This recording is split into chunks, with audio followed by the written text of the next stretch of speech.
We are flying through season number 3. At this rate, we're on track to be done within the next couple of weeks. We've got weeks 7 and 8 on the docket, man. I'm telling you what, these conference races are coming down to the wire. We got some big results in these 2 weeks that are drastically changing the picture.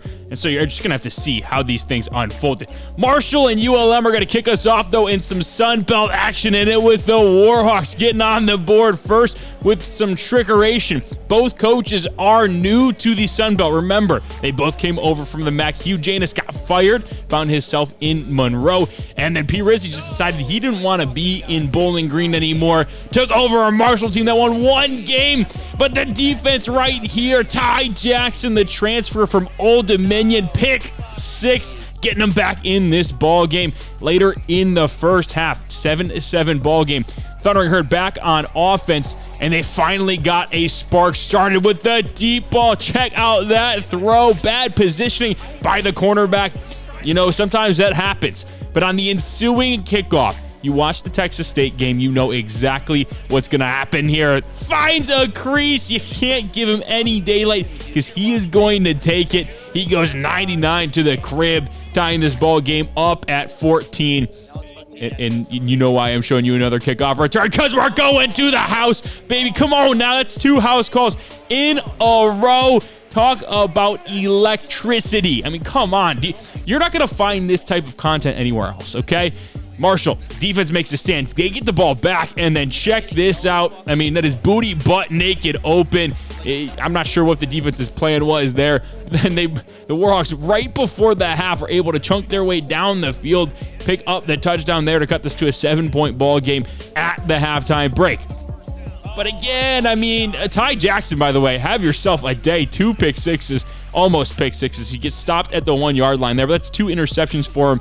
And that's kind of where Marshall took over. It was the beginning of the end for the Warhawks. That touchdown right there would cut the lead, but Marshall just chewed the rest of the clock, winning that 38-30. App State taking on Troy in some more Sun Belt action, and it was all Mountaineers early in this one, getting on the board there, and then defense making a stand. Let's show some special teams love some more. This is now our 3rd special teams touchdown, as that punter has some sort of field of depth vision issue, because that was the worst angle I think I've ever seen. Now, you're not expecting him to tackle, but it is what it is. Mountaineers back in the end zone, though, responding to a field goal.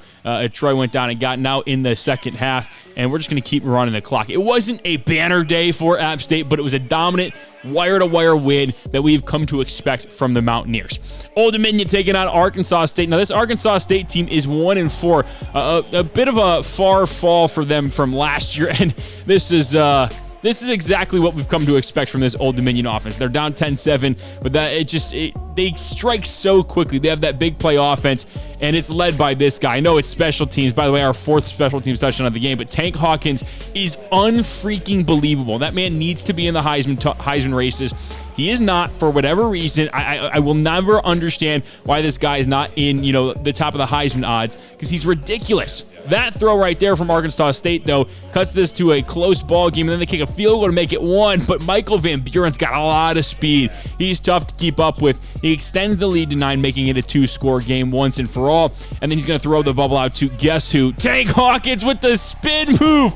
Get out of the way. The Tank is coming.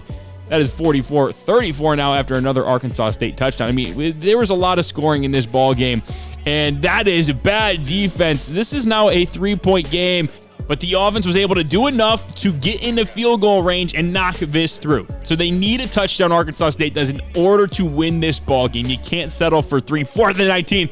I mean, this is the EA CPU logic for you. Why in the world are you throwing that short of the first down marker? I mean, let alone the end zone with 3 seconds left. What are we doing? Texas State and Georgia State squaring off in some bottom of the barrel. I really don't know what else to call it. SBC action. And, I mean, you can see it. Texas State got up to a 6-0 lead, and then everything crumbled. They fell apart, and they lose 23-6.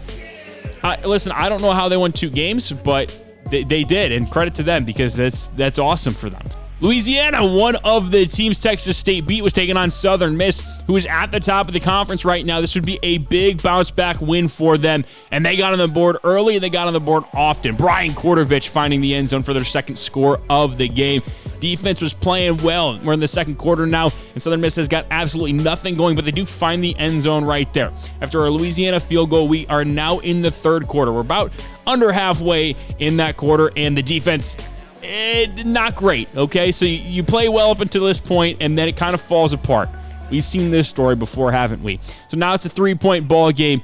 What is this Louisiana team after that Texas State game? Well, they find the end zone right there, take a 10-point lead. Now the defense has just got to make one more stop. Can they do it? Seal this one once and for all.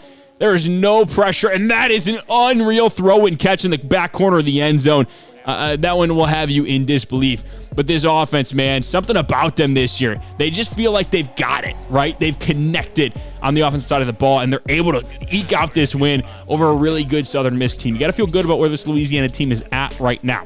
Kansas and Oklahoma State are two Big 12 users, Coach Booth and Coach Crowley, taking each other on in some action, and who else but Tiquan Falah hitting the Jayhawks down to the one, and then capitalizing on that is the running back up the gut. No resistance there. 7-3 now after a Oklahoma State field goal.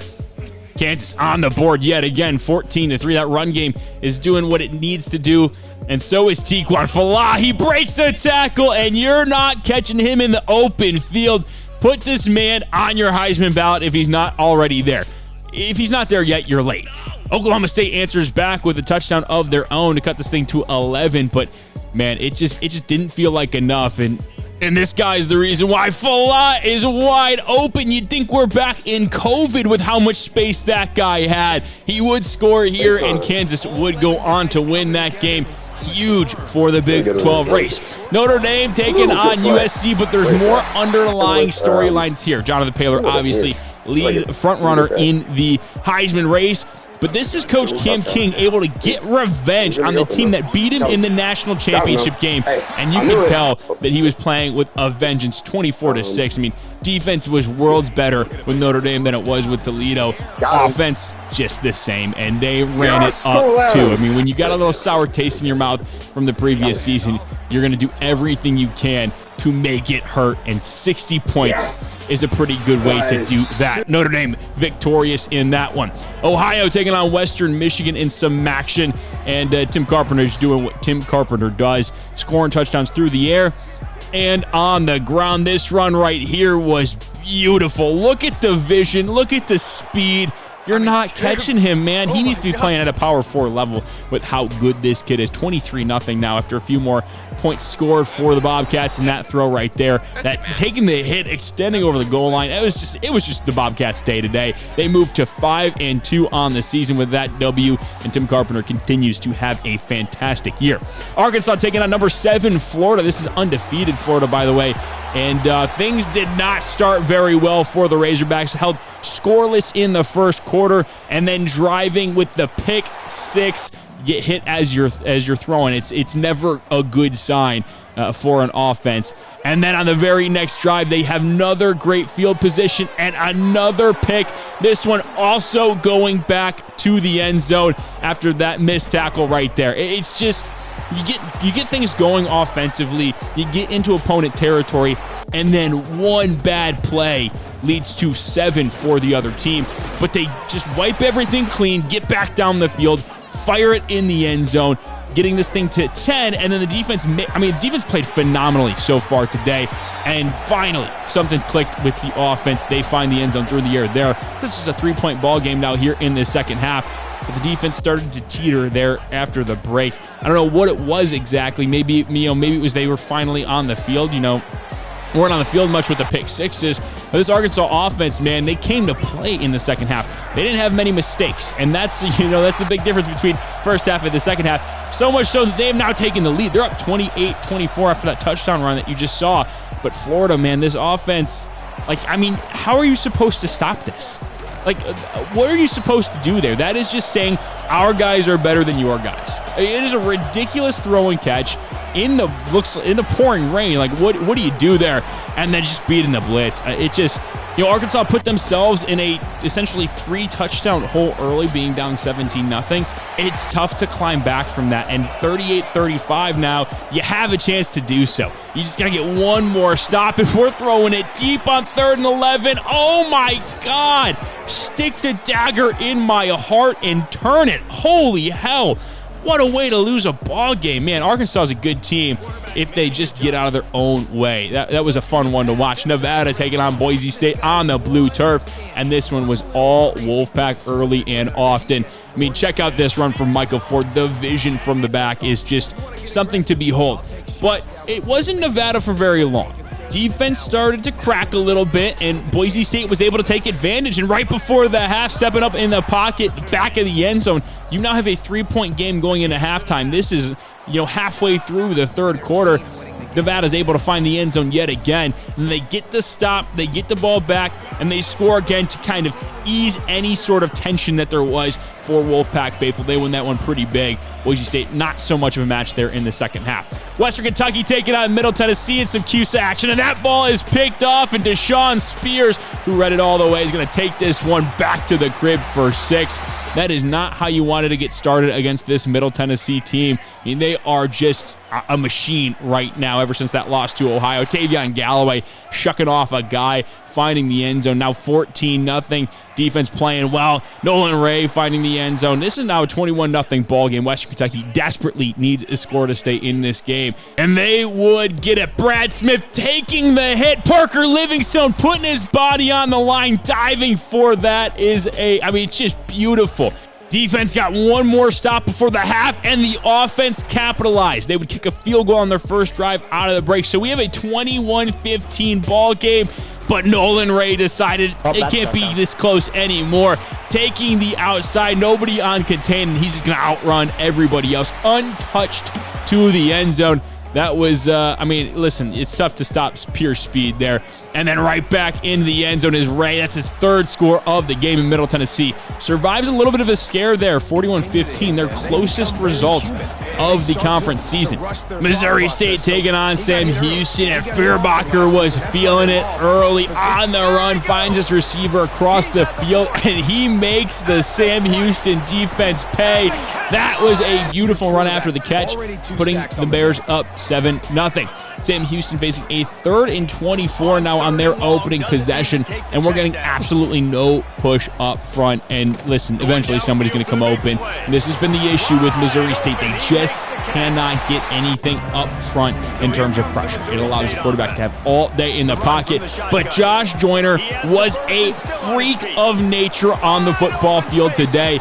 Listen, you don't become a All-American by doing nothing, right? Like, this kid is legit. We've seen it. We saw it last year. He's basically their entire offense, and this year he's got a couple other dudes by him. Feuerbacher finding number 15 again. I don't know his name. How bad of me, but Feuerbacher again. Are you kidding me? This guy had the game of his life in the first half. Yes, this is still the first half that we're talking about. 31-17. And we're not done yet, and arguably this is the best throw of his career. Are you kidding me with that? That was unbelievable. 41-20 now, and Joyner's going to find the end zone again. I mean, this one is good as done, 48-20. Why are we still showing highlights? What's going on here? Uh-oh. Make the tackle. What are we doing? Okay, Sam Houston's got the ball again, but it's 4th and 9. Surely this is the end of it. We get off the field here. Defense makes a good stop. That's not great. What? It's a 14-point ball game? Okay, but it's 4th and 9 again. So we're going to get off the field here. We're going to knee this ball out. Game's going to be over. We won't have to worry about it. Nothing to do. Oh, my God. Oh my God, it's a 7-point. Oh my God, it's a 7-point ball game. There's a minute 30 left. They're running the ball. Oh my God, no way. No, they're gonna score. Oh my God, this is a tie ball game. What the hell? 28 points unanswered. Are you kidding me? What the hell happened? Oh my God, Feuerbacher. Oh my God. What a win for Missouri State. Back and forth, the emotional roller coaster. It doesn't matter because it ended in a W. I mean, that's just one of the best games that you're ever going to see. What a win for Wagner and his squad. Last game of week 7, whoop!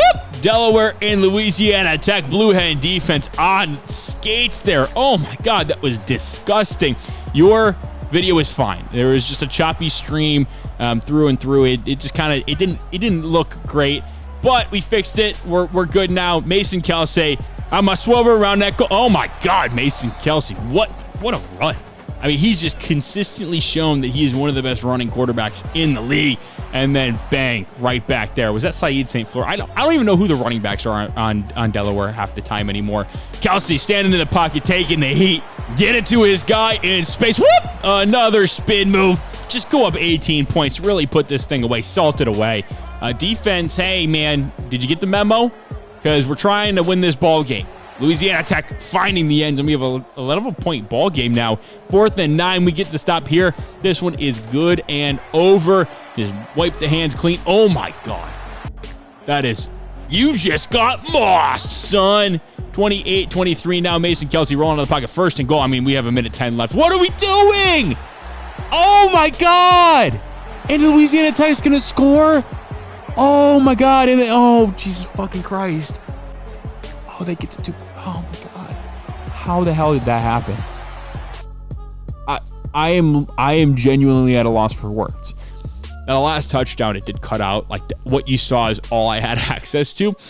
I guess we'll talk about it a little bit more when we get to that game in the scoreboard recap. But what the fuck did we just watch?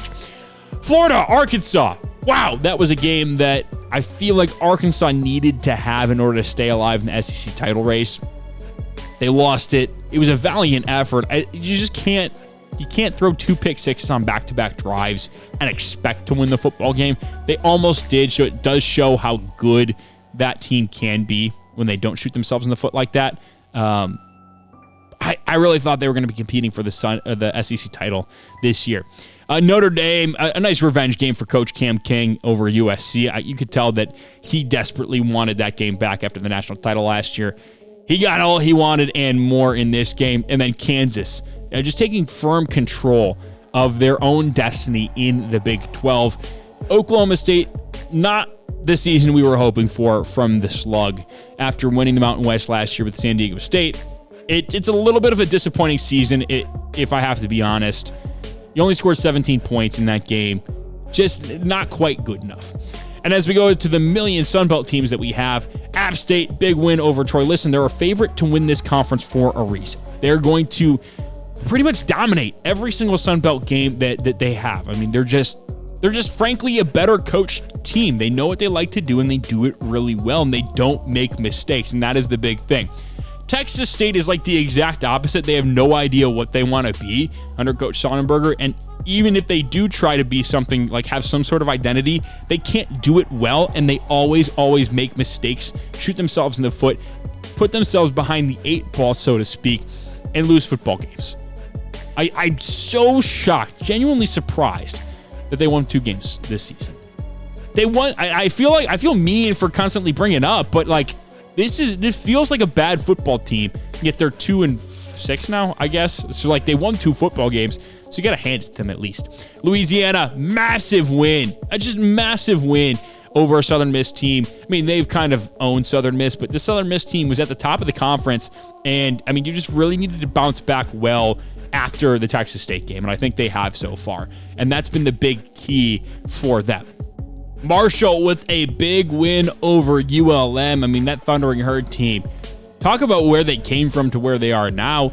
They've now doubled their win total. Yes, it was only 1, but that's a big win. For ULM, this is the story of 2 games now where you felt like they had an opportunity, maybe even 3, against users in this conference, and they just could not finish. They could not capitalize when they got the chances. It's a big what if for this Warhawks team. When you're talking about the Coastal game where they got up to a 14-0 lead, you're talking about the Texas State game where they basically should have won that game. Now you're talking about this Marshall game where it felt like they were lockstep with them the entire way. Then they threw essentially 2 pick sixes. You can't have that happen. ODU gets the win, squeaks by Arkansas State in a game that I mean, it felt like they were kind of in control the entire way, but the final score says, hey, that was a close ball game. You take the wins when you can get them. I mean, this ODU offense looks like it's maybe turned a corner a little bit. I mean, they look for real. In the Mountain West, it was just Nevada in action this week. They get the big win over Boise State. I mean, they're in a good spot right now for the conference title race. They just got to continue to win. Ohio, big win over Western Michigan. Continuously dominating their MAC opponents. They just have not been tested yet, and they continue to show why they're the best in the conference. Missouri State, massive win in Conference USA. To give up the 28-point lead but still win the ball game shows the kind of resiliency they have under Coach Wagner. Middle Tennessee continues to win in conference and do so by pretty big fashion. This time over a Western Kentucky team that needs to get back in the win column next week, and I'm sure they will. This was just a blip on the radar for them. They're a good football team, and I know they're going to course correct and get back on track. That Delaware loss was awful, man. You cannot have that kind of game against a team that you should beat. I mean, if we're being honest, like this Louisiana Tech team got absolutely boat raced by Louisiana. Like you should not let that game happen. And for Coach Mo Shiesty, you have to think about, what you do from here, because you wanted to stack last season into a really good competitive season this year, and it feels like they just haven't been there. I don't know what it is. Maybe it's the fact that Jake Burdell is not on the team anymore, and he was the leadership lifeblood. But you cannot lose that game with an 18-point lead, and your quarterback making the decision to roll out of the pocket with 1:10 left, up 5 points. You basically won the football game, and then throwing into a tight contested window, it gets picked off. Like, you can't have that. You just have to be better in those moments. And I mean, from here, you just got to continue. You just got to hope you can win, get to a bowl game, end this season right, and then look to 2028, because that's a tough pill to swallow. Talking about players of the week now, it's Ty Jackson defensively. Who else could it have been? 2 interceptions, also had a sack, 9 tackles, 2 TFLs. I mean, this dude was all over the place and should have had 2 touchdowns instead of just 1. And then Jonathan Paylor, 12 catches, 172 yards, 5 receiving touchdowns. Have yourself a day, kid. Tiquan Falah, the guy he is fighting tooth and nail with for the Heisman, 10 catches, 220 receiving yards, 2 touchdowns. This guy is basically Kansas's offense.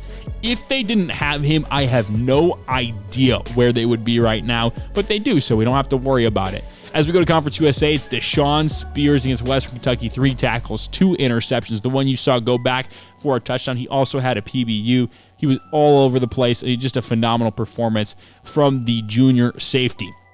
As we go to the MAC, it's Emmett Mosley, the 5th. What a name, by the way. 14 catches, 111 yards, only 7.9 per, but he did also have 2 touchdowns. I mean, listen, Ohio has this like weird offense where they either throw behind the line of scrimmage or 25 yards down the field. There's no in between. And then in the Sun Belt, obviously, we talked about Ty Jackson. Tank Hawkins, I mean, this guy is unreal. 7 catches, 112 yards, 2 receiving touchdowns. Also had the punt return touchdown. I mean, this guy is a freak, and I feel like we don't talk about him enough. Maybe I talk about him enough, but the national media outside of myself doesn't talk about him enough, and it's disgusting. Frankly, it is disgusting. As we go on to Week 8, we have a big game between Western Kentucky and Delaware. Delaware now 2-4 on the season. Western Kentucky 3-3. And this is a very big crossroads for both teams. What can they do? For Western Kentucky, it was get on the board early, get on the board often, up 14-3. Delaware looking for something offensively to go their way, and Kelsey uses his legs like he's done all year long. We now have a 4-point ball game, but the defense of the Blue Hens could not get to stop before the half. Smith to Livingstone, that is 6. It's a connection we've seen quite a lot this season. Now we just have 9 seconds left in the first half. Smith trying to show off the arm for one more score, getting a little greedy, but that one is picked off by Hanks, and he's got some room to run. Oh my God, he's going to go back for a touchdown. This could have been an 11-point game at the half. Instead, it's 4. What a big play for the Blue Hen defense to step up, and especially Hanks being an athlete and taking that back for the touchdown. But Western Kentucky just came out of the second half looking scorched earth, scoring 2 unanswered touchdowns before Delaware could even sniff the end zone. This is 3:40 left in the fourth quarter before they finally are able to get in the end zone. 35-24 now. You're seeing Western Kentucky on offense. You have a good idea of what this means. A minute 50 left. This is going to be the dagger. 42-30 is your final. Big win for Western Kentucky as they look to control their own destiny to the Conference USA title.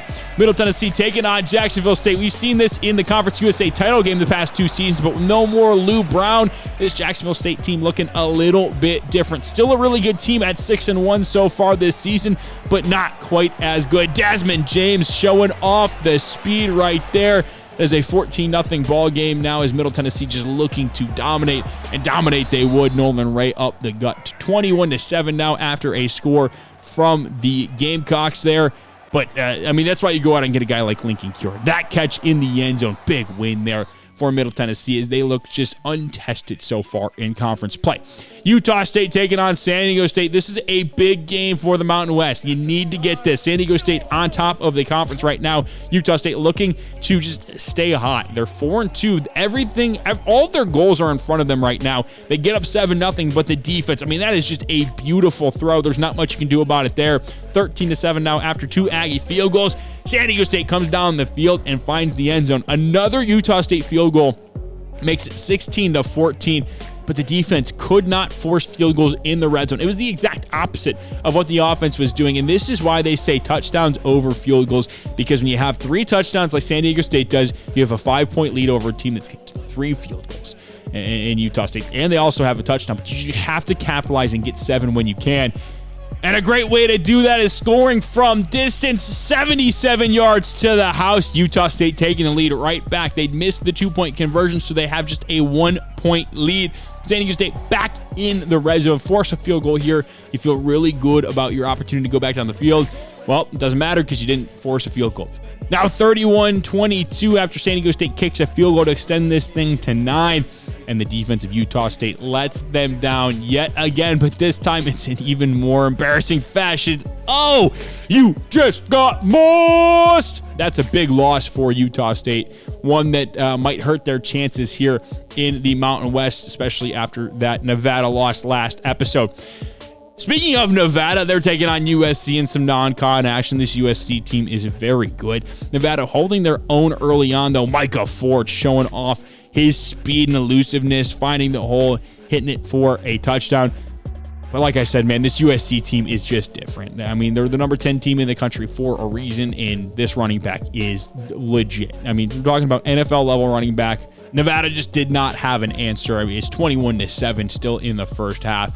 And then this is just, I mean, this is like dancing on top of somebody's grave. That's just mean, man. USC lets Nevada back into it, but gets the win, and Nevada drops to 5-3 on the season.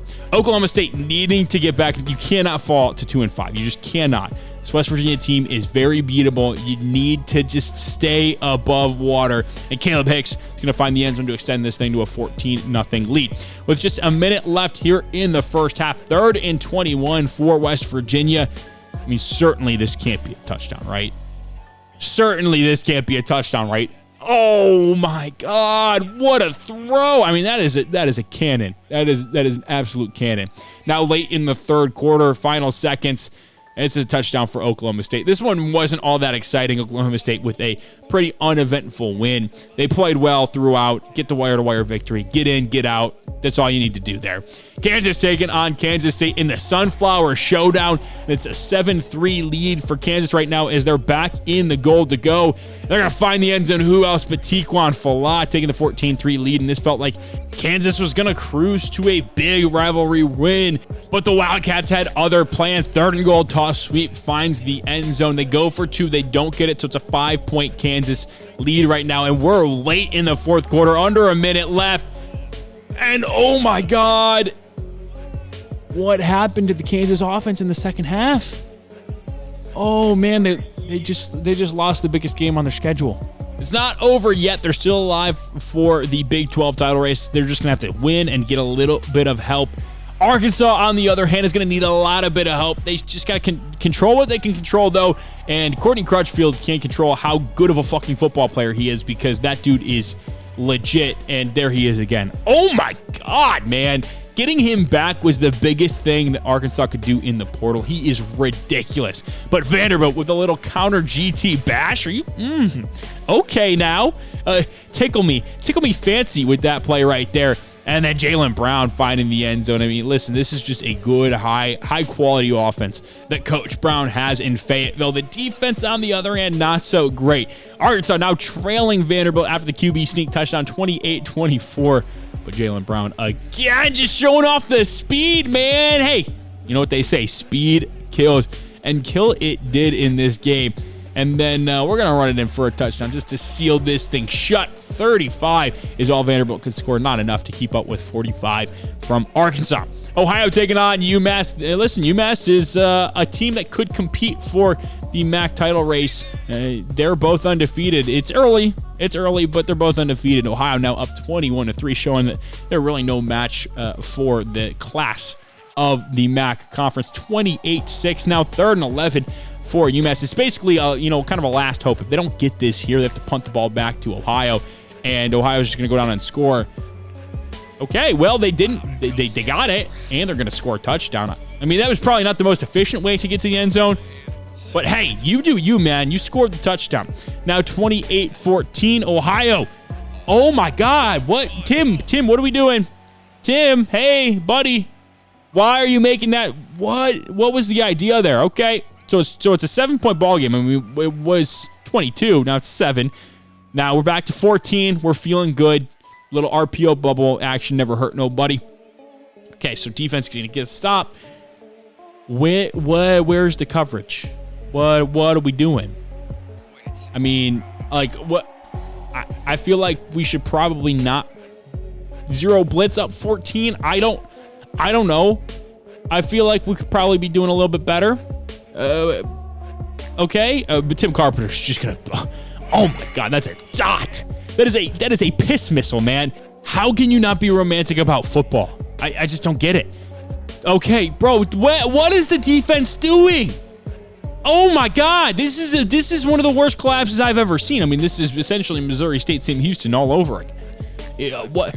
When are we gonna learn to protect the lead, man? Run the ball, kill the clock, play defense so that you don't give up big one-play touchdown. Oh my God, Tim. What the hell are you doing, bro? Okay, defense, 4th and goal. Just get to stop. Oh my God. Somebody's got to have the running back.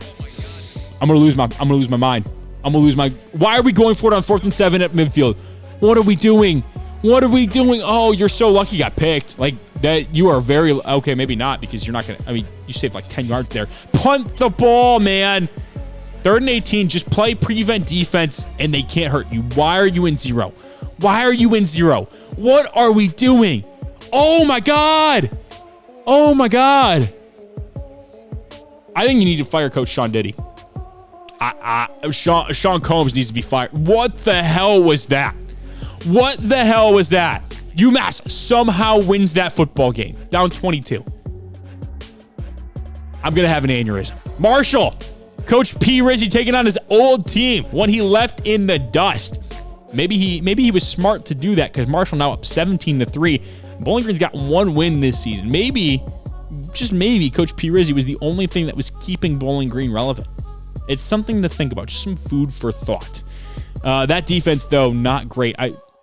One thing about these P. Rizzi teams is that the corners will inexplicably fall down after the catch. I have no idea what it is. They will always just fall to the ground after the catch. It makes no sense, but it happens every game. But the offense is finally found something, I think. I think we're finally figuring some things out, because it felt like we had a plan, and that plan resulted in a W. We went home and we ate some W's, okay, man? We felt really good about the game plan, and it worked to perfection.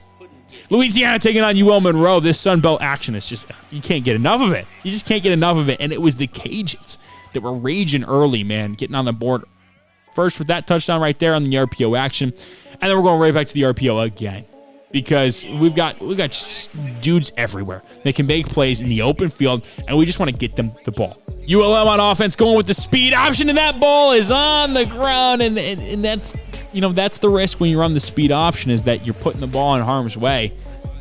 It can end in a touchdown for the other team. Now, fortunately, ULM's offense figured something out there in the second quarter and was able to find the end zone 2 times, but the defense could not keep Lunch Winfield and the Cajuns offense out of the end zone right before the break. So it was a 14-point lead, and they got the ball coming out of halftime too, with the chance to extend it even more. It was Cam Whitehair out of the backfield, breaking a tackle and just outrunning the rest of the Warhawks defense for the touchdown. And it was all Cajuns in the second half. 52-21 is your final. My goodness, pour it on. And all of a sudden, Louisiana 5-2 on the season. Texas State looking for their 3rd win of the year against the Southern Miss team that we just saw lose to Louisiana. So they're looking to get back in the win column. Texas State on the board first, but again, I feel like the same conversation that we had with Coach P. Rizzi's team. Coach Sonnenberger's defense will always have a guy running in the completely wrong direction. I don't know why. It makes no sense, but every single game you can count on it. The offense, though. They scored 6 points last week, but they already have 17 in the third quarter. I mean, listen, it's an improvement. It might not be, 45 points, but it's an improvement. Southern Miss down to the 1-yard line. They score the next play. We are tied up at 17. But the Bobcats back on offense, back in the end zone. This is what I was kind of hoping to see from Texas State. Now, if you can just get the final stop and just end this thing. We know you can run the ball at least decently well. They could not get to stop. 4th and 5 now, and they're going for it here. This seems like an interesting call. I mean, you're kind of in no man's land, so I get it, but that ball is incomplete, and it opens the door for Southern Miss to make something happen with time winding down, and that's going to be a big chunk play for the offense, getting to the 30-yard line. But a couple sacks, and it's 3rd and 16. I think they're out of field goal range right now, so if you can hold them to an incompletion, you can maybe get away with overtime. Oh my God, what a catch on the sideline. Oh, that was just getting bitched. You just got mossed, and you just lost the ball game. Southern Miss kind of needed to win that ball game, so they did what they had to do, but it is a tough pill to swallow for that Texas State team. Old Dominion taking on Troy, looking for their 5th win of the season. They get down to the 1-yard line there, score the very next play. And then on their next offensive drive, Tank Hawkins finding the end zone for the first time today. And they get the ball again in goal-to-go territory. This time they're just going to toss it out to Turbo Richard. He's going to waltz on into the end zone. Just so swaggy, so arrogant, pompous, if you will, but with an edge. And then it's Tank Hawkins yet again. I mean, this kid... That's his 3rd touchdown of the first half. Just unbelievable stuff, man. This guy's so much fun to watch. I'm sad that this is his last year because I really think that he could break a lot of records if you gave him enough time. App State taking on a good James Madison team here. They're also kind of in the mix in the Sun Belt title race. App State facing a 4th and 4 early. That was a beautiful throw on the run, rolling to the offhand. I mean, that is like textbook stuff right there. And then get the ball back, score the touchdown yet again. Defense does give up a touchdown of their own, but the offense says, that's okay. Yeah, it doesn't matter. You can let them have that. We're just going to wash it out with the score of ours. And then trying to hurdle over the top. Get rocked, but you still score. App State scores 49 en route to a big win over James Madison. Again, holding strong in that conference title race. Coastal Carolina taking on Georgia Southern. This is a team that they have had some trouble with lately. And again, what are the defenders doing, man? I feel like with this team as well, there's always somebody on defense just running in the wrong direction of the football. Like, it just does not make... Oh, my... Okay, so it's 1st and goal from the 4-yard line. Why are we not running the ball? 1. 2, why are we making the longest throw possible? 3, why are we doing it in coverage? Tavian, that was... What is wrong with you, dude? What is wrong with you? You cannot have that happen. They come back down the field, though. Oh, my God! Somebody check for that dude's jockstrap. I think it's on the floor.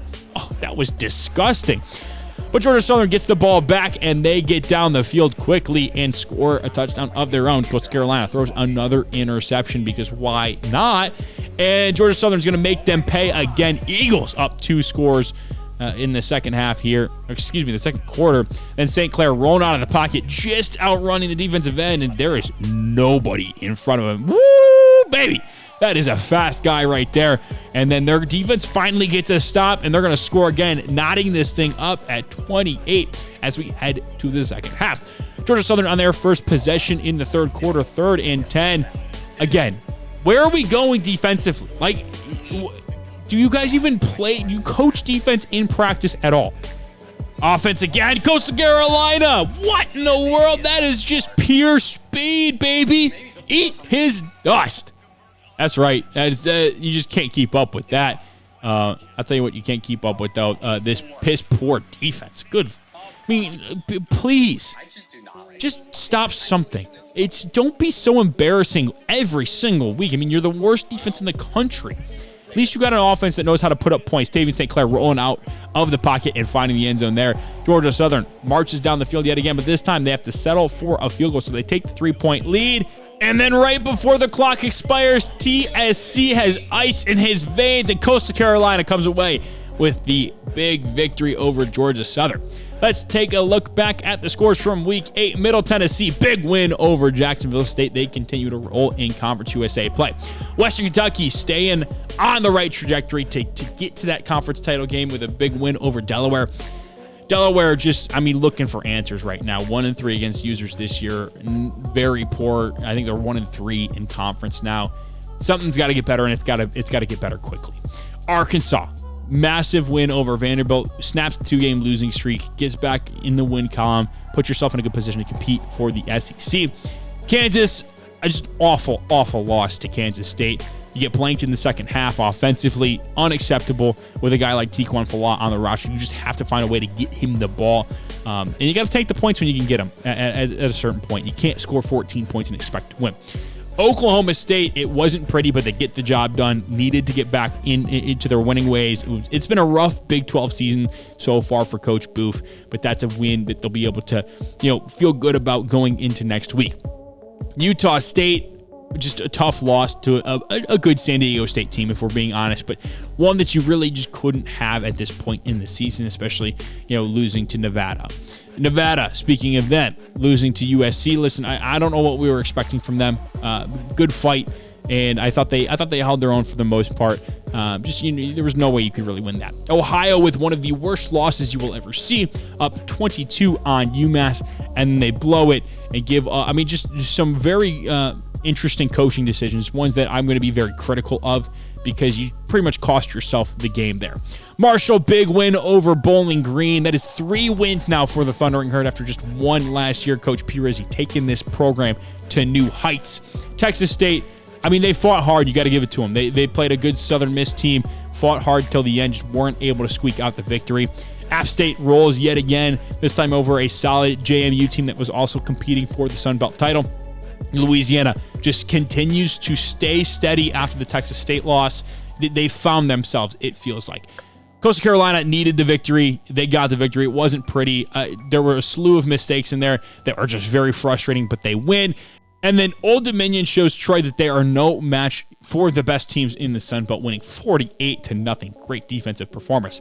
For Conference USA Players of the Week, Ben Hanks Jr. is your Defensive Player of the Week. 4 tackles, obviously the pick 6 that you saw right before the half to cut to a 4-point ball game. And offensively, it was Desmond James, 7 catches, 120 yards, 3 receiving touchdowns. He was just awesome for the Blue Raiders. In the Mountain West, it was David Wells Jr. getting Offensive Player of the Week honors in the loss, 9 catches, 214 yards, 2 receiving touchdowns. And that was Prince Williams defensively with 9 tackles, 3 PBUs, and a tackle for loss in that big win. You just cannot overstate how important that win was.